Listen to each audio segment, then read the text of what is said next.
కనవల్లే, ఎక్కడ బాయిల పూడిక తీతకు క్రేన్లు కనవల్లే. ఇలా కాంగ్రెస్ వచ్చింది, ఊళ్ళల్లో ఊరికి 100 బోర్లు వేస్తా ఉన్నారు. ఊరూరికి మరి కూలీలను పెట్టి క్రేన్లు కిరాయికి తెచ్చి బాయిలు గజం గజం 2 గజాలు లోతు కొడుతున్నారు ఆశ కోసం. అంటే ఇదంతా కూడా అప్పుల పాలవుతున్నటువంటి పరిస్థితి ఉంది. ఇది పూర్తిగా కాంగ్రెస్ యొక్క ఫెయిల్యూర్. అందువల్ల తక్షణమే స్పందించాలి, ప్రభుత్వ యంత్రాంగం కదలాలి. ముఖ్యమంత్రి గారు, మంత్రులు హైదరాబాద్లో రాజకీయాలు చేయడం మానేయండి. వ్యవసాయ క్షేత్రాలకు వచ్చి ఎండిన పొలాలు చూడండి, రైతులకు ఆత్మవిశ్వాసాన్ని ఇవ్వండి, ఎకరానికి 25,000 నష్టపరిహారం ఇవ్వాలని చెప్పి డిమాండ్ చేస్తూ ఉన్నాం.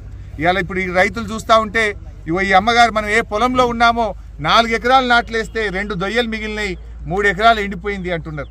ఆ ఉన్న 2 దొయ్యల కన్నా మీరేం చెప్పిండ్రు? వడ్లు అమ్ముకోకుండ్రి, మేము వస్తున్నాం కాంగ్రెస్ వాళ్ళం, రాగానే 500 బోనస్ ఇస్తామని నమ్మబలికినరా లేదా? ఇప్పుడు యాసంగి వడ్లు కొంటామంటున్నారు. దయచేసి వెంటనే ప్రతి క్వింటాల్కు మీరు ఇచ్చిన మాట ప్రకారంగా 500 బోనస్ ఇవ్వాల్సిందే. 500 బోనస్ ఇవ్వకుండా రేపు పార్లమెంట్ ఎన్నికల్లో కాంగ్రెస్ పార్టీకి ఓటు అడిగే హక్కే లేదు.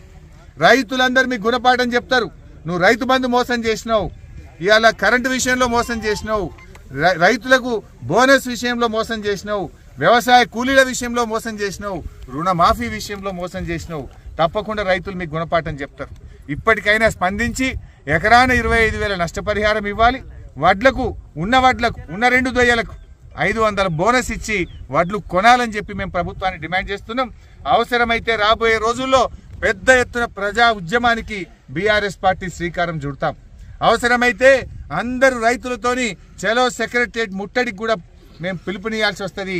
ఆ పరిస్థితి రాకముందే ప్రభుత్వం మేల్కొనాలి.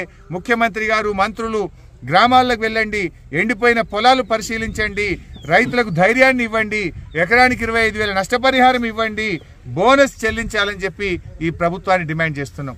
ఇలా ఈ తండా అక్క చెల్లెలతో మాట్లాడితే కేసీఆర్ ఉండగా మంచినీళ్ళు వచ్చినాయి, ఇప్పుడు 10 రోజులు ఆయన నల్లొస్తలేదు మా తండాలని చెప్పి వాళ్ళు చెప్తా ఉన్నారు. ఇక మంచినీళ్ళు కూడా ఇక చేత కదా, మేము అన్ని చేసినాం కదా, కట్టి నీళ్లు పెట్టిన పొయ్యి ఉన్న నీళ్లు ఎప్పుడు 5 ఏళ్ళు 6 ఏళ్ళకి వెళ్ళి మంచినీళ్ళు వచ్చినాయి. మీరు వచ్చి 4 నెలలు కాలే మంచినీళ్ళు బంద్ అయితే వస్తలేవమ్మా? చెప్పు, మీ తండా పేరేంటి? ఎన్ని రోజులు అయిందా మంచినీళ్ళు రాక? సన్ రోజులు అవుతుంది. ఇప్పుడు 10-15 రోజుల నుంచి నీళ్ళే వస్తలేవు అమ్మా. నువ్వు చెప్పు, తాగేదాని నీళ్ళు కూడా లెక్కలేదు సార్, వస్తలేదు సార్, మొత్తమే వస్తలేదు. మనం